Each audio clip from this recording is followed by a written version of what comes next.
গৌরব গগৈর জনপ্রিয়তা দেখে মুখ্যমন্ত্রী অস্বস্তিতে রয়েছেন এই দাবি তুলে কড়া ভাষায় মুখ্যমন্ত্রী হিমন্ত বিশ্ব শর্মাকে নিশানা করল কাছাড় জেলা কংগ্রেস। কংগ্রেসের অভিযোগ, গৌরব গগৈ আসাম প্রদেশ কংগ্রেসের সভাপতি হওয়ার পর থেকেই মুখ্যমন্ত্রীর চোখের ঘুম উড়ে গেছে, আর সেই কারণেই তিনি সংবাদ সম্মেলন করে ভিত্তিহীন এবং আবুল তাবুল মন্তব্য করছেন বলে দাবি কাছাড় কংগ্রেস নেতাদের। গৌরব গগৈ পাকিস্তানে যাওয়া প্রসঙ্গে মুখ্যমন্ত্রী হিমন্ত বিশ্ব শর্মার প্রায় 2.5 ঘন্টার সাংবাদিক সম্মেলনকে কড়া ভাষায় সমালোচনা করেছে কাছাড় কংগ্রেস। আজ শিলচরে আয়োজিত সাংবাদিক বৈঠকে আসাম প্রদেশ কংগ্রেসের স্পোকপারসন সঞ্জীব রায় এবং কাছাড় জেলা কংগ্রেসের প্রাক্তন সভাপতি তথা আসাম প্রদেশ কংগ্রেসের সম্পাদক অভিজিৎ পাল মুখ্যমন্ত্রীর সাংবাদিক সম্মেলনকে ফ্লপ শো বলে আখ্যা দেন। এদিন কংগ্রেস নেতারা বলেন, গৌরব গগৈ আসাম প্রদেশ কংগ্রেসের সভাপতি হওয়ার পর থেকেই মুখ্যমন্ত্রী অস্বস্তি বেড়েছে। তাদের দাবি, মুখ্যমন্ত্রী হিমন্ত বিশ্ব শর্মা গৌরব গগৈকে ভয় পান বলে এই ধরনের মন্তব্য করছেন। কংগ্রেস নেতাদের বক্তব্য অনুযায়ী গৌরব গগৈয়ের ক্রমবর্ধমান জনপ্রিয়তাই এই অস্বস্তির মূল কারণ। আমাদের হাতে মন্তব্য রয়েছে কাছাড় জেলা কংগ্রেসের নেতৃত্বদের, শুনব বিস্তারিত।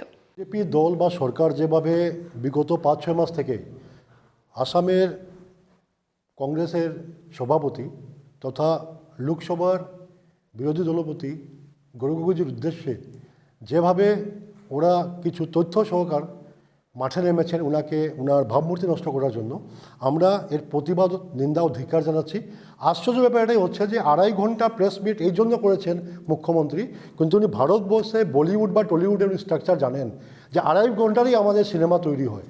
তাই এই সিনেমা যে ফ্লপ শো হয়েছে, আমাদের যিনি সভাপতি গৌরব গগৈজি তৎক্ষণাৎ একটা রিপ্লাই দিয়ে ওনার কমেন্ট করেছেন যে এটা ফ্লপ শো। আমরা সেটাকে সমর্থন জানাই যে ফ্লপ শো আমরা 6 মাস আগেও জানতাম হবে এবং আজকে ফ্লপ শো হয়ে পরিণত হয়েছে। সমগ্র ভারতবর্ষে এই মেসেজটি গিয়েছে যে মাননীয় মুখ্যমন্ত্রী তথা ওনার দলের যারা নেতা নেত্রীরা আছেন, মন্ত্রীরা আছেন, সবাই ধরে ফেলেছেন যে আগামী নির্বাচনের পর মুখ্যমন্ত্রী তো থাকবেন না হেমন্তবাবু, নেতাও থাকবেন কিনা এইদিকে প্রশ্নবোধক চিহ্ন আছে। তাই আজকে পাগড়ের প্রভাব বলা হচ্ছে এবং ওরা 2-3টা অভিযোগ লাগিয়েছে যে আটারি বর্ডার দিয়ে কেন গৌরব গগৈ গিয়েছেন। আমরা ওনাদেরকে বক্তব্যে বলতে চাই যে অভিনন্দন, যে মেজর অভিনন্দন ছিলেন, ওনাকে যখন পাকিস্তান থেকে আনা হয়েছিল ভারতবর্ষে, তখন সেই আটারি বর্ডারকে হাইলাইট করে ঢাক ঢোল বাজিয়ে বলা হয়েছিল যে আটারি বর্ডার দিয়ে অভিনন্দনকে আনা হবে ভারতবর্ষে। কিন্তু গৌরব গগৈজি যখন সেই আটারি বর্ডার দিয়ে যাচ্ছেন, ওয়াঘা বর্ডার দিয়ে যাচ্ছেন, তখন প্রশ্ন করা হচ্ছে যে উনি কেন যাচ্ছেন। এই যে দুমুখা রোল, যে হাথি কা দাঁত খানে কা ওর দিখানে কা ওর হতা হয়, এটা ওনারা প্রমাণ করেছেন। সাথে ওনারা বলেছেন যে লাহোরের পাসপোর্টে লাহোর বলা হয়েছিল, এরপরে বিভিন্ন জায়গা চেঞ্জ করা হয়েছে। সেখানে যাওয়ার পর যদি কোনো ব্যক্তি পাসপোর্ট নেওয়ার পর, ভিসা নেওয়ার পর সেই দেশে গিয়ে যদি জায়গা পরিবর্তন করতে চান, উনি অ্যাপ্লাই করে স্পেসিফিক ওয়েতে অ্যাপ্লিকেশন করে 2 সরকারকে জানিয়ে উনি জায়গা চেঞ্জ করবেন। তাই লাহোর থেকে যদি উনি টাকসালে গেলেন, উনি সেইভাবে চেঞ্জটা করে গেলেন। এবং এই তথ্যটা আজকে অনলাইন সিস্টেম, সমগ্র তথ্য আজকে ভারত সরকার ও পাকিস্তান সরকারের কাছে আছে। এবং সাংসদ হওয়ার পরে অ্যাজ পার প্রোটোকল গৌরব গগৈজি পাকিস্তান ভ্রমণের পুরা প্রোগ্রামটা উনি কেন্দ্র সরকারকে হস্তান্তর করেছেন অ্যাজ পার প্রোটোকল, যা নিয়ে আজ অবধি না কেন্দ্র সরকার, না কোনো ইনভেস্টিগেশন এজেন্সি, না কোনো মন্ত্রণালয় কেউ ওনার প্রতি কোনো প্রশ্ন করেনি, কোনো ইনভেস্টিগেশন করেনি, কারণ সব ব্যাপারগুলো একদম হোয়াইট ছিল।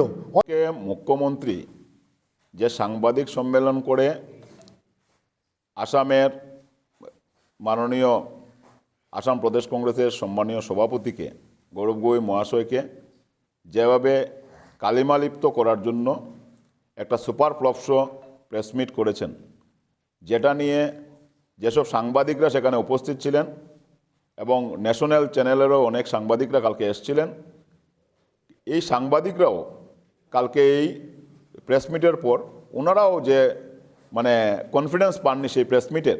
এবং যিনি প্রেস মিট করেছেন মাননীয় মুখ্যমন্ত্রী, উনি নিজেও ওনার কথার মধ্যে কোনো কনফিডেন্স পাননি, কারণ 2.5 ঘন্টার প্রেস মিটের মধ্যে শুধু একটা লাইনকে বারবার রিপিট করা হয়েছে। সাংবাদিকরা যখন প্রশ্ন করেছিলেন, সেই প্রশ্ন সদুত্তরও মুখ্যমন্ত্রী দিতে পারেননি।